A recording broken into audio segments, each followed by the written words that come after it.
Psychology tricks that I learned in my general psych class last year that I know work because I use them. People tend to get really uncomfortable in silence, and they subconsciously try to fill this by talking.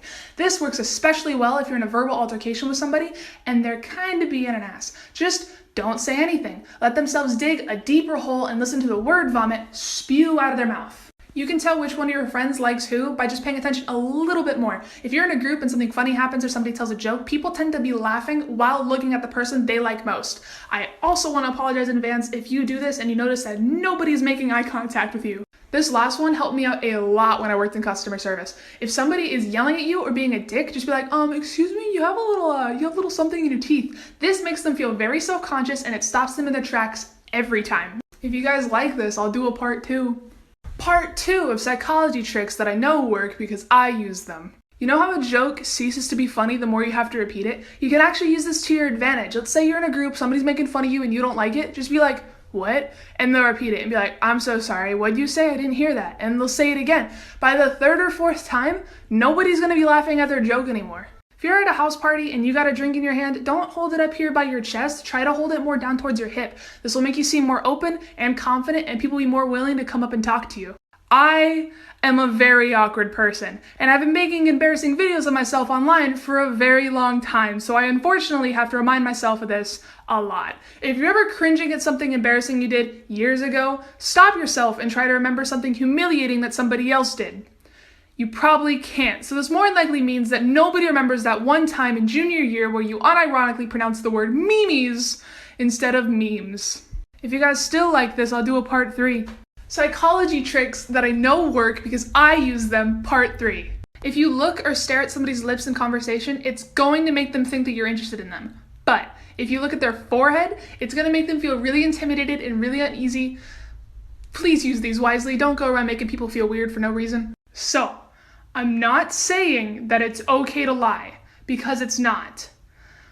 But if you ever need somebody to believe a lie that you're trying to tell them, go ahead and slip in an embarrassing detail about yourself. This will work every time, as long as you say it with confidence and the lie is believable in the first place. This last one I use in customer service all the time. If you made a mistake or something's taking a really long time, do not apologize or say, I'm sorry to the customer. Instead, thank them and say something along the lines of like, thank you for your patience. This takes the focus off the error that happened and then puts praise on them for even having to put up with you, which usually puts them in a better mood than just saying, I'm sorry. Part 4 coming soon. I am completely out of flannels, but I still wanted to make part 4 of psychology facts that I know work because I use them.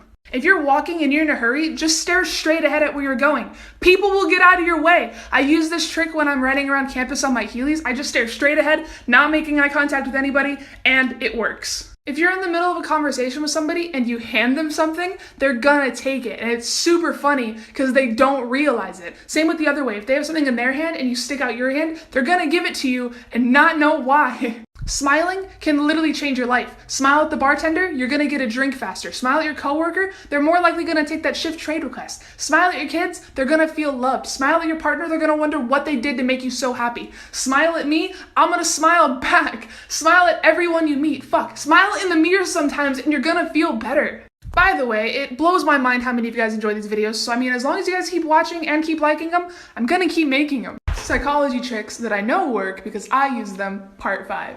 False attribution of arousal is a real thing. If you're going on a first date with somebody, go somewhere exciting that's gonna get their heart pumping. It's gonna make them think that they like you more, like a roller coaster or a horror movie. Don't do anything boring. I use this next trick when I worked in sales because it works. People tend to trust you a little bit more if you mirror their body language. It's weird that we work this way, but don't go overboard with it. Just kind of subtly do the same hand gestures they're doing. You're gonna get a sale, they're gonna like you a little bit more. If you just met somebody and you want them to like you, you want them to be your friend, but you're not sure how to go about that, just use their name in conversation. Again, don't go overboard with this, but it does build a sense of trust and friendship right off the bat. It's a lot more personal to say, bye Mark, instead of just bye.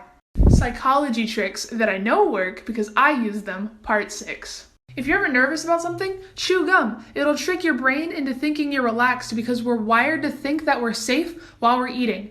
Don't chew gum in the middle of an interview, an audition, or a date or something, but use it beforehand to calm your nerves. You can tell a lot about somebody by their feet. If you're in the middle of a conversation with somebody and they're facing you, congratulations, they want to be there. But if they're turned away, like they're not, their feet aren't facing you, they want to leave, they want this conversation to end right now. Stop letting people interrupt you. It's making you seem weak. Your words matter. So if somebody tries to interrupt you, don't stop talking. Don't even try to talk louder. Talk in the same pace, volume, and tone that you were before. They're gonna feel awkward and shut the fuck up. I have a feeling you guys know what I'm about to say. Psychology tricks that I know work because I use them. Part 7, yeah! If you're doing something that you don't want to get caught for, like you don't want to be seen, don't look at the person or the people you're trying not to get caught by, if that makes sense.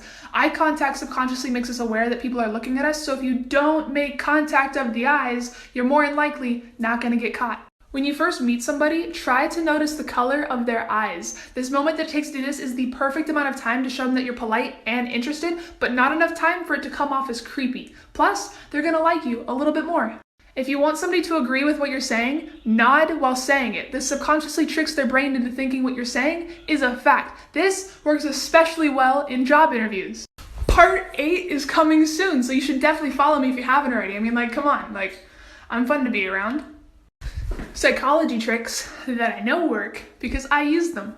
Shoot for the stars, you guys. If you ever want something from somebody, make sure you make your original offer ridiculously high. That way in the compromise, you get the actual number that you want, whether you're trying to sell something to somebody and you just want a good price, or if you just want your kids to eat more vegetables. If you know that somebody doesn't like you and you want to change that, ask them for a really small favor. Ask them to borrow a pen or something. Initially, if they don't like you, they're not going to want to give you the pen, but it's such a small favor to ask that they're going to do it anyway. And for some reason, in their mind, it's going to trick them into thinking that you're not that bad.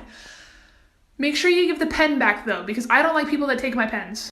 So, you know how people tend to remember the beginning of things and the end of things way more than the rest of the things? If you want to be more memorable and stand out in somebody's mind, you can use this to your advantage. If you ever have a job interview, try to be the first or last one. If you ever go on a date, make sure it's at the beginning of the day or the end of the day. You're going to make a much stronger impression on them. Psychology tricks that I know work because I use them, part 9. To avoid procrastination, you need to be able to do the things you need to do in your head before you can do them in the physical world. And one great way to do this is to think about the thing you need to do step by step right before you go to sleep. That way when you wake up, everything's already planned out for you. You just got to do it. If you're ever negotiating with somebody, whether it be on the price of a car you're trying to buy or the salary for your new job, or if you're just trying to figure out who does what chores, always flinch on the very first, sometimes the second offer. A flinch can be like a small wince, a sigh, or just an eye roll. It is guaranteed to get you a better deal. When you're in a conversation with somebody who will not stop talking or let you get a word in, try dropping something like your keys or a pen or something. This will interrupt them for that split second and give you a chance to say what you want to say. Psychology tricks part 10 is going to come soon. You might as well follow me if you want to see it. Welcome to part 10 of psychology tricks that I know work because I use them. Did you know that colors affect your mood a lot? Cool colors like blue, green, and purple can make you feel more relaxed and slow you down a bit, but warm colors like red, orange, and yellow can make you feel more aggressive and impulsive, which is really good for sports teams and why you always end up overpaying at Target for some reason. They can also make you really hungry, which is why companies like McDonald's, Wendy's, KFC, In-N-Out, Domino's all use these in their logos. If you take more note about the colors around you and how they make you feel, it's going to give you a leg up in taking control of your own emotions. Countless studies have shown that if you listen to classical music or really any music that doesn't have lyrics in it while studying, your grades will improve. Seriously, just do it. I personally listen to lo-fi hip hop, but you can throw on some Bach or Mozart if you want to. I'm not here to judge you, man. I'm just trying to help you pass your test. So I have one more trick. I usually do 3, but I've ran out of time. So I'm gonna make a part B to my part 10, so keep an eye out for that. Psychology tricks, part 10B that I know work because I use them in my school bathroom, and we're just gonna hope that nobody walks in. Somebody walked into the bathroom, so we're going to a new one. Are you the type of person that gets that itch to buy a brand new phone every single year, even though you know it's gonna break your bank and you have a perfectly fine working phone to begin with, but you just love the feeling of getting a new phone? Try this instead.